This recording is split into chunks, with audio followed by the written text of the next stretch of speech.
Hello, everybody. Welcome to episode 3 of EnigmaCast. I'm Professor Augustus, holding it down on the East Coast, and I got my man Rooster, coming from where? the West Coast, baby. West Las Coast. Vegas. We got Azul covering our 6 up top, and you guys will get to meet our lovely assistant, Grace Huxley, at the end of the video. All right, everybody. This is our third EnigmaCast podcast that we're dropping. We haven't been canceled yet. We've got a little heat in the comments. Previous videos, y'all can go join in. All comments are welcome. Today, I feel like we have a good episode, Rooster. Today, I picked the topic we're going to talk about: Native American folklore and giants. And before we get into this, I got a little piece of note here that I got on my research, a little fun fact to talk about it.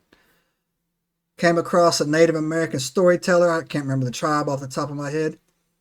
But he said that every single Native American, North American tribe has tales of their ancestors fighting giants. Not only normal giants, but these were the cannibalistic type giants. All right. So you ready to get into this? Absolutely. Let's roll. All right, let's roll. So here before we get started on this, I got a story. We're going to put it in the link below. I'll link it in the comment sections or the description below. I came across this tale. And it was an amazing story, cuz I'm telling you, it is an amazing story. It's a story about the tribe. I want to say it's the Sioux tribe out of North America.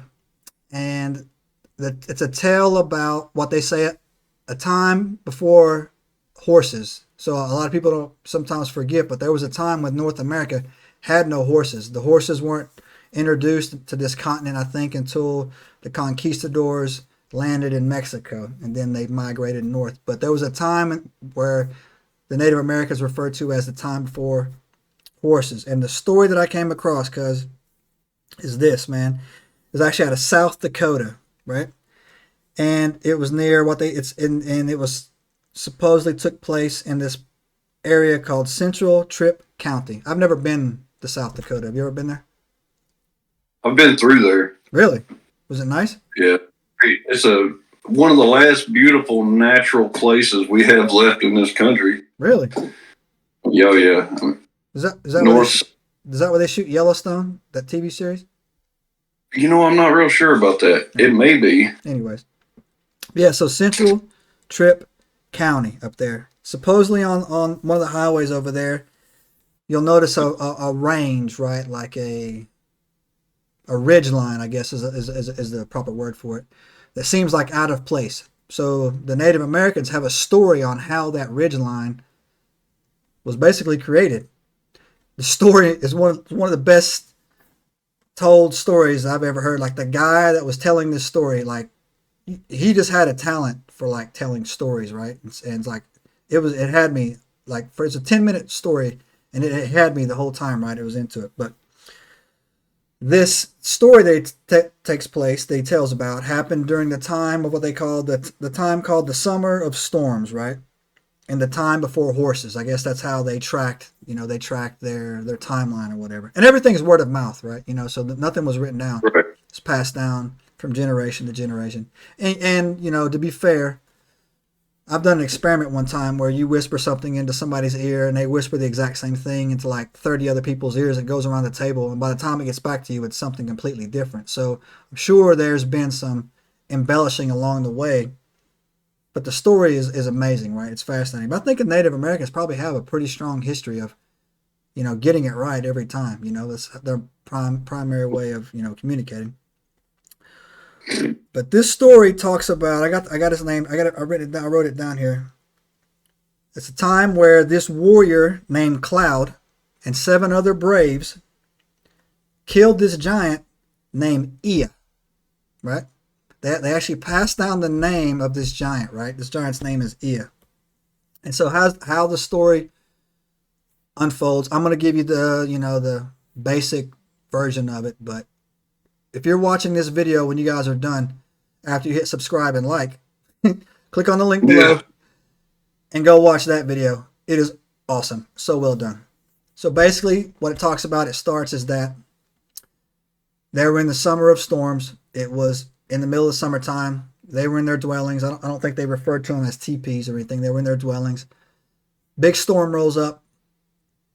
All of a sudden, during the thunder and the lightning and all this crackling that's going on, something starts ripping through the camp, right? Something that starts coming through because, they were mobile, right? They always moved around, right? And so something ripped through the camp. And this warrior, this young warrior, his name was Cloud. I didn't write down his woman's name, his wife, his mate. And he were in their dwelling. And it says in the storytelling that all of a sudden, just imagine pitch black, right? Pitch black, hard rain, thunder, lightning. A hand rips into the dwelling, right? Rips the top off of it, reaches down in there, grabs the woman, throws it into his mouth, and eats it. The hand was supposedly the size of a full-grown man. Reached in and grabbed it, right? Swallowed the girl whole, right? And basically was just going through the whole camp, snatching up women. Basically, he was grabbing women, throwing the women into its mouth, and eating it. This giant was. Then the giant just blows out of the camp, right? Morning time comes. The camp is destroyed. People are together. They're talking. This is the first time this tribe has ever seen Ea. But they had stories that they had passed down. And it says that Cloud thought that it was just a tale, right? That it wasn't real. So the elders of the village were saying, hey, look, everybody, sorry. There's nothing we can do. We have to leave. We can't kill Ea. He's too big. So they just start packing up. But Cloud was like, no, I'm not having that. Got my lady in there. You know what I'm saying? So, I'm not having this. I'm going. So he says, I'm going to go kill Ea and get these girls back, right? And the tribe was like, if that's what you want to do, go ahead and do it. But it's basically a fool's errand. So he asked any of the other braves if they want to go with him. And I think one of them was called like Yellow Horse or something, and doesn't really mention the other ones. But it turns out like 6 or 7 more go with him, and they go after this thing, right? And it tells in the story, it goes on that this wasn't hard for them to find, right? Like this thing left a trail, right? Like it was so easy to find. He was so heavy that his footprints on the ground filled up with water, right? So they could easily track it. So they track it for about a day, and they find it. It's just laying there on the grass, butt naked. It literally says it stunk, unwashed, naked, and it goes out of its way to say this thing was ugly. Ugly. You know what I'm saying, right? Naked, unwashed, ugly, boom, on the ground, right? So the braves, they all sit around and they talk to each other, and they're like, hey, look, all right, we found it. We found him. We found Ea. What do we do? Right? This thing is massive, right? They can't kill it. So they come up with a plan. It's actually a really good plan, right? They come up with a plan. The plan is Cloud says, look, this is what we're going to do. I'm going to track it. You guys go down to this creek bed, this dried creek bed. It's full of sand. You guys dig a pit. And when you light a fire, I'll see the signal. I'll provoke the giant. It'll chase me. I'll run it into the pit, right? And this is actually how they used to kill grizzly bears back in the day. The Native Americans would build a big hole, get the grizzly bear to come. It would charge across and fall through one of the spikes or whatever. Yeah. And so that's what they were doing. So I think it was Cloud and Crazy Horse or Yellow Horse. I can't remember his name or whatever. They went to track the giant Ea, and their boys stayed behind, and they were digging in this dried creek bed, right? And so it took me a second, man. Like by this time, man, the story, like it had me, dude. Like I was there. Like I was like, damn, man. Like that's crazy, right? And so it got me thinking, man. Like time is important, right? Like we don't have a month to do this. Like this has to get done now, right? So the other braves were sitting there, man. They were digging. They dug till their hands bled, right?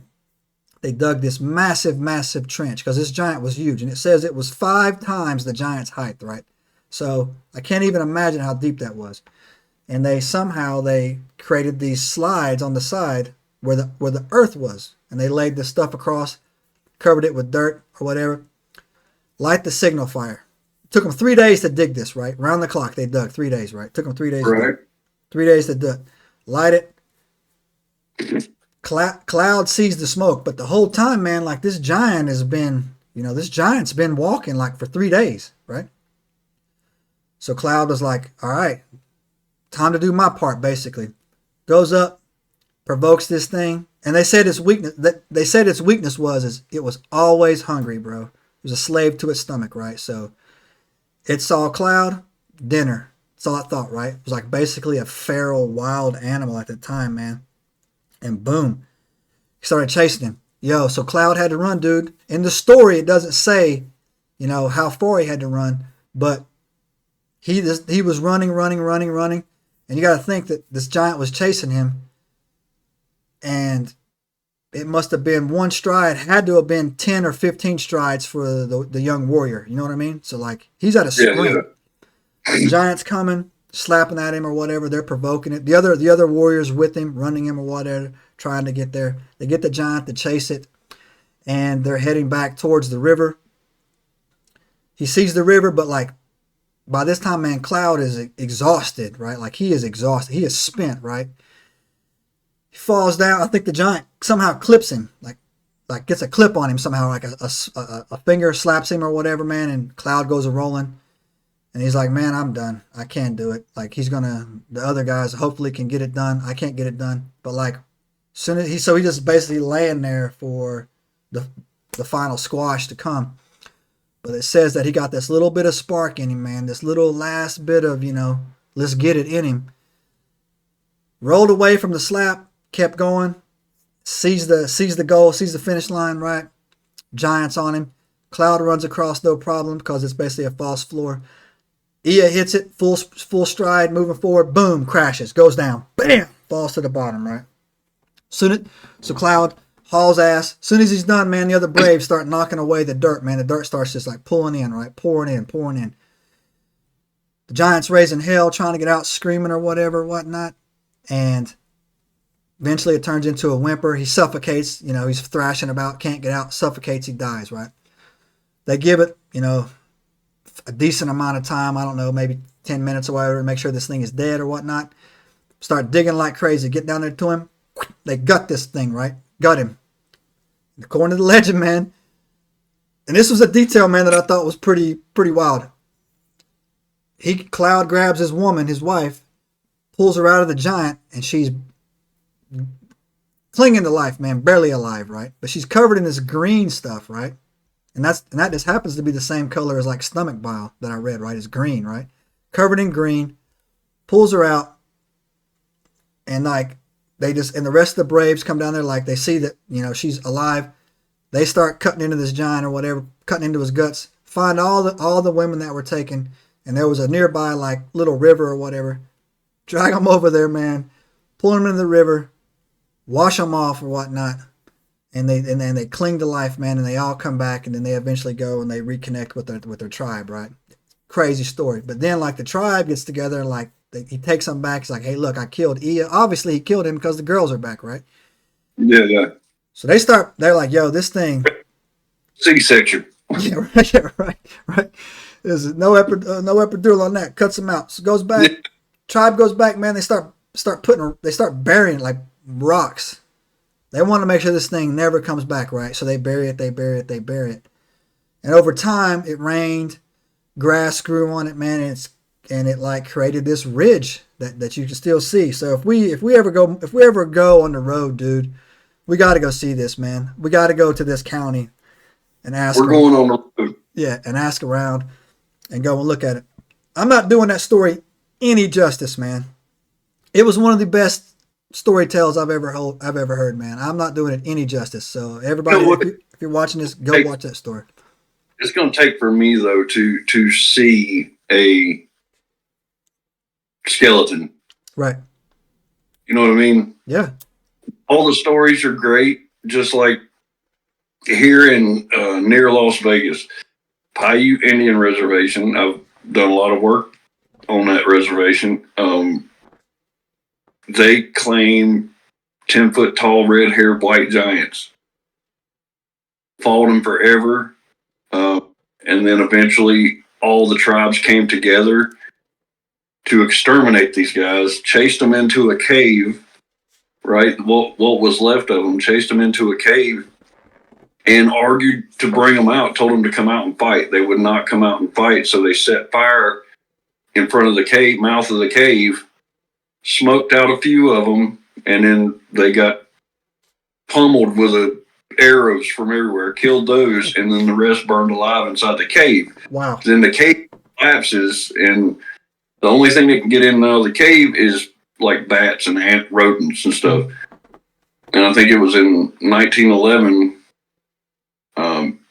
two miners started digging there for guano and that bat droppings, whatever. So they started digging there to sell the guano to a gunpowder manufacturer. Right. And I'm from what, and I didn't get to complete the whole story, but from what I remember, they found artifacts and stuff from supposed giants. So this is definitely a story that can go a lot deeper. Yeah, so when I did my thing too, is that for people watching us, we actually did a YouTube short about giant bones that were found in Wisconsin. I'll poke that in here somewhere, a little thing you can click on it and go look at it and check it out. And supposedly those giant mounds, I've never seen a burial mound. I've never seen one physically. I've seen them on the internet, and I've heard stories about them. For people who don't know, we grew up in the Appalachian Mountains, and there were Cherokee Indians up there, and I don't know if Cherokee Indians, because of the Rocky Mountains up there, I don't know if they did burial mounds or not, but supposedly other places did burial mounds. And when I was doing my reading on this, they're saying that a lot of those burial mounds are not Native American mounds. They're these giant mounds, right? But they're on the Indian land, the natives' lands, and so it's very sacred to them. You just can't go in there and like dig it up. But in the YouTube short I did, they found one in Wisconsin off this lake, and it made big news. And then like all these people were talking about it, and then the Smithsonian swooped in with some government people, snatched up all the bones, called it fake news. And this was way back in the day, and said that it didn't happen. And it was funny because one of the people that actually commented on that video said he was on that team. Like he actually was there when they found those bones, right? In our short section. So that would be awesome. But I'm with you. So what I think is that the greatest invention, being the internet, can be used for good and evil. The more that people get tech savvy, and the more that, I don't know if you see where Starlink and Elon Musk is putting like internet in like these very remote places, right? The more and more, it's more and more harder for them to like cover up and deny it and say that this stuff can't happen or whatever. And eventually, the bones will come through. But I got a question to pose for you, and then I'm going to tell you something amazing that I found, a connection here that's pretty wild. Why do you think they always cover up these giant bones? Every time a discovery is made, they go in, they wrap them up, and then they pretend they don't exist. If in fact they really are. Right. Let's say they are. Let's just say they are for argument's sake. I guess it'd be the same reason that they cover up if aliens are landing or not, Bro, check this out, man. I got something for you here that I came across. So, are you familiar with the Book of Enoch by chance? No. All right, so the Book of Enoch was originally the second chapter in the Old Testament. The Book of Enoch is still, but they took it out. They took it out of I forget what they got. They took it out of canon. I forget what it is, man. Where they took it out. Except in Ethiopia, the Ethiopian Bible is basically the Old Testament with the Book of Enoch in it and a few other books in there right after the Book of Genesis. Enoch, I think, was, I want to say Noah's or Methuselah's father. Noah's great-great-grandfather or something. He's in that line somewhere. And correct me in the comments, y'all. I know y'all, if y'all are in there watching. But anyways, Enoch talks about these watchers from heaven, right, that came down from earth. They weren't supposed to. God left them behind to watch us, over us. They found that the daughters of man were attractive, because we got some hotties down here. Came down, had sex with these women. These women gave birth to these giants that they call the Nephilim, right? They grew up. The humans couldn't sustain them anymore. These things became cannibalistic and were attacking them, right? That's in the book of Enoch. See, like even the ones that were here fighting Paiute, they called the Sitka. I think I pronounced that right. Correct me if I'm wrong. Lul tool eaters. Right. So check this out, bro. The Native American folklore over here, they have the exact same story as the book of Enoch. They talk about sky people coming from the heavens, landing, teaching them all this stuff, having sex with their women. The women would give birth to these giant babies, and the women would not survive the birth. The giants would grow up. They couldn't feed them enough, and they would turn on them, and they turn into cannibals until the Creator God flooded them out. That is literally in like the same story in a slightly different version in the book of Enoch is what the Native Americans were talking about. And I'll actually put that link in. There's another video. I'll put that link down in the bottom as well. Everybody go watch both those links. They're amazing on it. Well, except to like David and Goliath, right? Well, yeah. So that's another thing too, is that's why I think they cover up these giant bones, because they can deny that UFOs exist, right, all the time. And until you see one, you're not gonna believe it. You're not a one-off in that category, man. Like you're not a one-off. We did that. We did that Operation High Jump video, and people were saying like, yeah, but you're just giving me third-hand account. And I made the the counterpoint is that if I do something to you, Scott, and somebody sees me do it, they're the third party. So you need to tell me that you don't believe what they told you? Some people won't. Some people have to physically be there. That's why they keep all this hidden. And I think that's why they round up those giant bones. Because if you found a full-grown 10-foot giant, a tribe of 10-foot giants, right? If you found that, then you're saying that the Native American stories are true. Then you're saying that the book of Enoch is true. And that opens up everything that it talks about in there, right? So they say, if you say that's true, then they try to tell you that Goliath was only 6'6". That's not true at all, right? Goliath was much taller than that. And here's another fun fact for you, too. You know Goliath had like 3 brothers? Like I think in the Bible, man, go read the Old Testament, the book of Kings. David killed Goliath, right? But then later it goes on that when David became king, they started, the Israelites, they were going out, conquering and doing whatever. He had other warriors killed, like three other of Goliath's brothers, right? And there's also a theory too. The Book of Kings, man, in the Bible it's a fascinating book. It is probably the most violent book in the Bible, because there's stories in there where God tells them, go in there and you kill everybody, even the dogs. It says kill the dogs, everything, kids, dogs, women, whatever. All of it has to be wiped out, right? And then some people were, no, you know what? I think it's the book of Deuteronomy that happened in. I can't remember. It's one of those books. And they're saying is because God wanted to wipe out the bloodline of these giants, that these giants were still around. Some of them made it through the deluge, and he wanted to finish it up. And then the scouts of Israel talk about how they saw these giants, and they look like grasshoppers in their eyes or whatever. So, yeah, man. So that's, to me personally, that's why I think they don't ever want that stuff to be, brought to light, because it gives you physical evidence to Native American folklore, biblical references. Talking about going back to where we're talking about the giants, or they come down. Was it the giants coming down mating with the women, and then the women having to give birth to the giants, right? No. So real quick, it was the angels. Angels came down from heaven and took on human form. So okay. And then their offspring became the Nephilim and the giants. But go ahead. We may have to cancel this part out and start back. Later, bro. No, I'll say because I wasn't sure. I couldn't remember what exactly you said about that.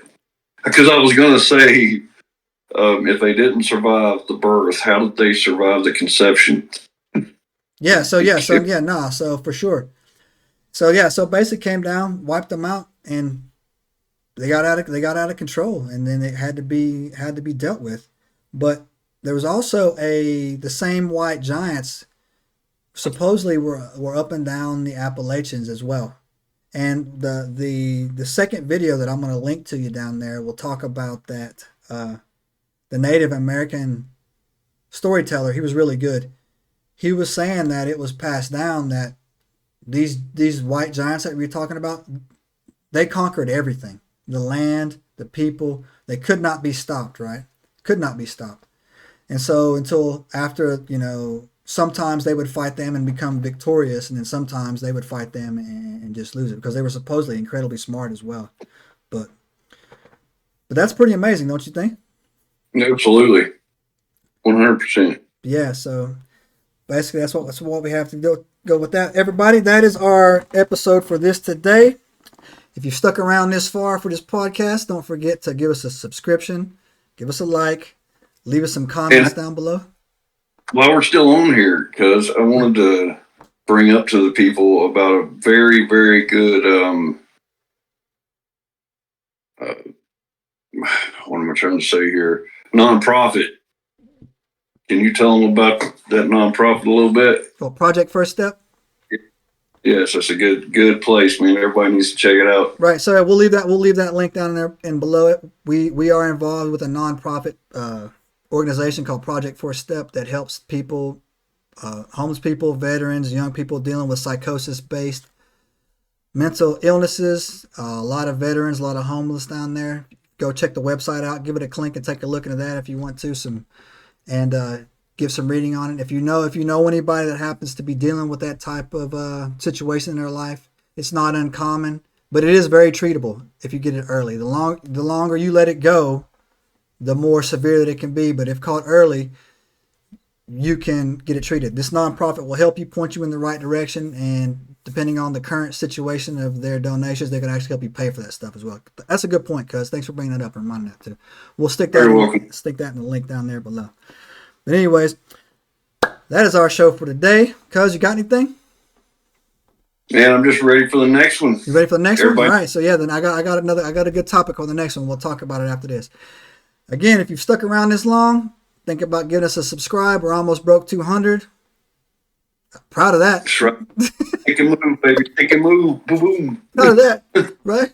We did our episode 3 came out. We took some heat in the comments. We love it. Hey, there's no questions off limits too. And look, and I know a lot of people that we're not the type of people where you can come and say something and we're gonna. You're not going. Yeah, we're not gonna shout you down. Yeah, we're not gonna shout you down. We can talk about whatever. So there's no ideas too wild. Our first episode was about flat Earth. Yep. It's real or not. Trust me, there's nothing you can't come and talk to us about that we won't listen to. But anyway, so that's right. That's all we got for today. Cuz, walk us out.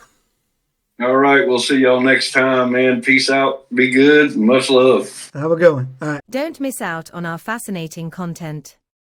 Follow the Ancient Enigma Files and become part of our community.